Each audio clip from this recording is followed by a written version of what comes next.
Modi surrender అంటూ అనేక రకాలైన హడావిడి చేసుకొచ్చాడు రాహుల్ గాంధీ. ఆయనతో పాటుగా కమ్యూనిస్టులు కూడా.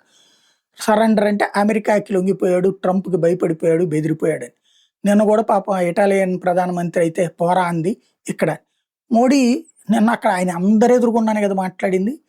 మోడీని తిట్టినటువంటి, ఇంతకుముందు తిట్టినటువంటి అదే ట్రంప్ మోడీని ఎంతగా పొగిడాడు. టఫ్ గై, ఆయన్ని ఎవరేం చేయలేరు, ఆయన దేశం కోసం అని ఎందుకు అన్నాడు. కామ్గా ఉండబట్టింది. రోజు అరుస్తుంటే మనం ఒక మొక్క అంటే ఇంకోటి. ఇప్పుడు మన జార్జియా మెలోని విమర్శించింది, మళ్ళీ జార్జియా మెలోని విమర్శిస్తాడు, మళ్ళీ విమర్శించింది, మళ్ళీ ఆడికి నోటి దూల.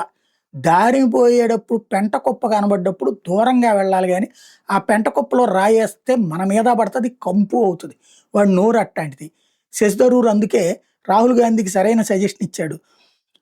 మోడీ G7 సదస్సులో ట్రంప్ దృష్టికి తీసుకొచ్చారు ఏదైతే పశ్చిమాసియా యుద్ధ నేపథ్యంలో భారత నావికుల భద్రతని, వాణిజ్య నౌక సిబ్బందిని లక్ష్యంగా చేసుకోవడం సరైన చర్య కాదని నిర్మోహమాటంగా చెప్పేశారు. 3 భారత నౌకలు మరణించిన దాని మీద కూడా అన్నటువంటి పాయింట్ని నిర్మోహమాటంగా చెప్పుకొచ్చారు ఆయన.